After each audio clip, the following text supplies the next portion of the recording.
The American healthcare system is broken.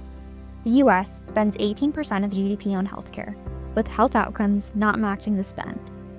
Trust in the healthcare system has been declining for decades and is now at an all-time low. In 2024, the US spent over $5.25 trillion on healthcare. The Centers for Medicare and Medicaid Services estimate national health spending to reach $6.8 trillion by the year 2030 and to account for 20% of GDP. Is the answer more healthcare facilities, more doctors, more spending, or is there a better way?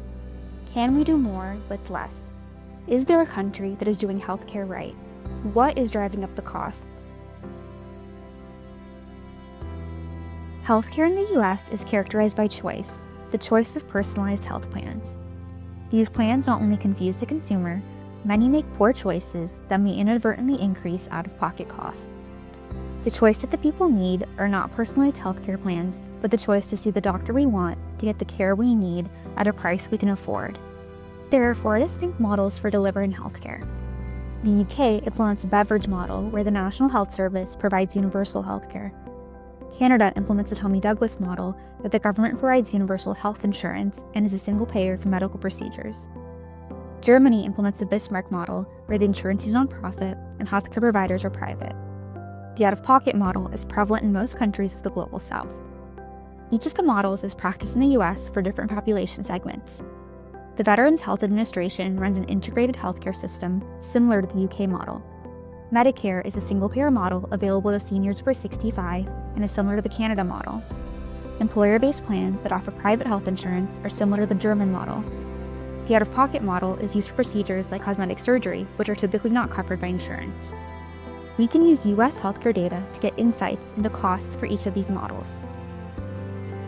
Since 2000, Medicare costs have gone up over 4 times inflation, while the cost for the out-of-pocket model, when adjusted for inflation, declined over the same period. The out-of-pocket model shows that where there is price transparency and no third-party intermediating payments, medical services can be provided at much lower costs. The Center for Medicare and Medicaid Services has experimented with various insurance products in an attempt to control costs. Costs have not just gone up year over year, the rate of growth has increased over the years. The pay-for-service model encouraged overtreatment, the HMO model encouraged undertreatment, flat-rate capitation payment model encouraged patient selection, the risk-adjusted capitation payment model encouraged overdiagnosis, Medicare Advantage and high-deductible plans encouraged overtreatment. The value-based care model is encouraging surrogation, with metrics undermining objectives. None of these insurance products are working. It is time to stop flogging a dead horse. We have tried transforming a broken healthcare system over the last 50 years. It has not worked. It is time to reform healthcare.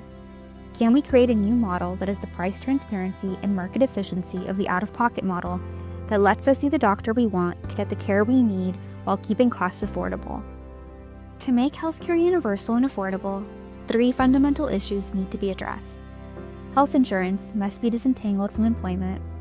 The retail nature of insurance leads to misaligned market forces, and fragmented health data increases operational costs and leads to over-testing, over-prescription, and polypharmacy.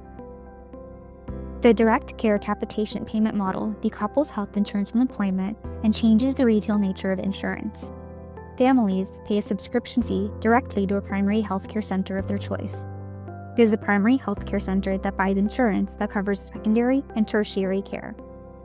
The Direct Care Capitation Payment model provides predictable revenue for the primary care providers, moving insurance from being the gatekeepers of community health to the middle between primary and specialized care. One of the reasons for the high cost of healthcare is fragmented data and incompatible IT systems across providers and payers. This creates inefficiencies, hinders collaboration, limits insights, and increases costs. Open data exchanges will eliminate fragmented data, significantly cutting down fraud, waste, and costs. It will ensure that claims and health records are portable, secure, and accessible seamlessly across providers, payers, and patients. The Direct Care Capitation Payment model will eliminate open enrollment nightmares, give you your choice of doctors, significantly reduce costs, and will improve community health outcomes.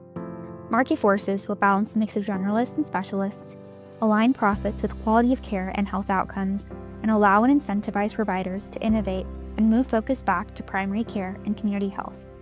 It will incentivize early interventions, prioritize prevention over treatment, palliation over procedures, wellness over sickness, and quality of life over quantity of life. Learn more at Hawkai Data.